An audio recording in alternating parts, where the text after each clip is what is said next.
Salut à tous, alors aujourd'hui on se retrouve pour une nouvelle vidéo, on va parler des robots humanoïdes.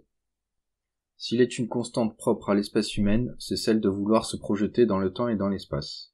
Cette quête incessante de transcendance et d'universalisme s'est perpétuée de génération en génération. Toutes choses étant égales par ailleurs, les robots humanoïdes sont l'une des meilleures représentations de ce phénomène. Nao. Nao est un humanoïde haut de 58 cm conçu par la société française Aldebaran Robotics.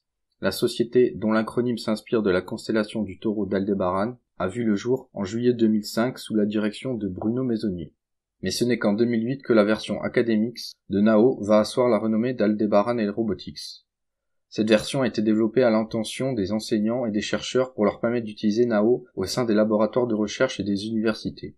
Les résultats ne se font pas attendre. Dès octobre 2010, l'université de Tokyo se porte acquéreur de 30 robots humanoïdes Nao pour ses laboratoires de recherche. Les ventes iront de façon exponentielle. En 2013, le nombre de plateformes robotiques Nao approche les 4500 exemplaires.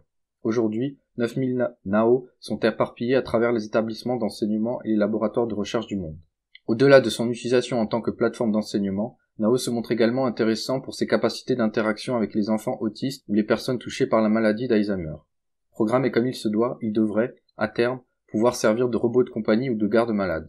D'ailleurs, la voie est désormais toute tracée. En effet, le robot humanoïde Ospi est déjà opérationnel à l'hôpital Sakaki Field d'Okayama. Il y distribue des médicaments aux patients et au transport des dossiers de malades.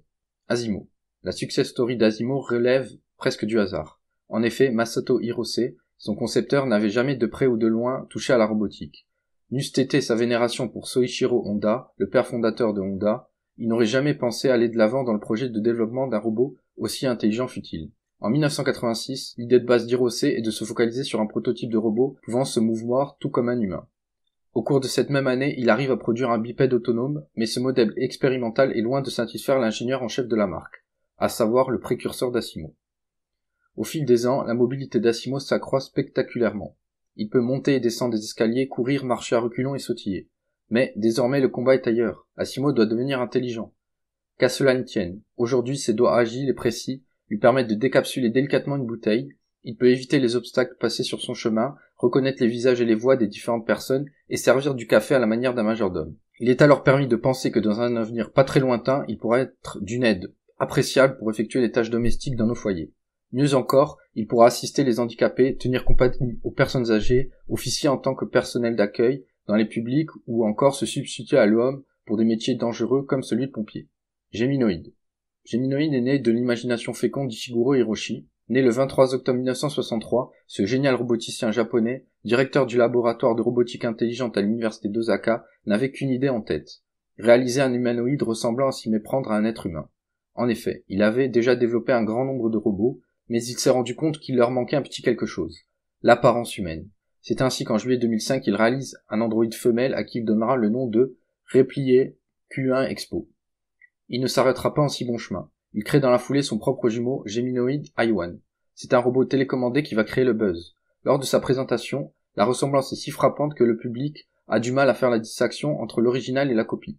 Mais ce n'est là qu'un début, il présente Géminoïde F, la version féminine de son androïde. Cette dernière est encore plus bluffante que son prédécesseur. Cette fois, l'androïde est une jolie femme de 20 ans. Par le truchement d'une caméra vidéo qui enregistre les moindres mouvements de son visage, le modèle les lui transmet via des signaux électriques.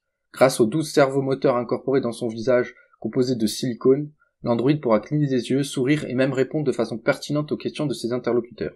L'ambition avouée du professeur Ishiguro Hiroshi est de pouvoir mettre à la disposition du public des robots humanoïdes à même de pouvoir lui venir en aide, ne serait-ce que grâce à leur présence bienveillante. Il n'exclut d'ailleurs pas la tenue de visioconférences avec Géminoïde. iCube. La conception d'iCube revient à RoboCube, un consortium de plusieurs universités européennes. Quant à sa réalisation, elle est le fait de l'Institut de technologie italienne. L'avantage avec ce concept est qu'il est open source, la conception du matériel, le logiciel, la documentation sont tous accessibles.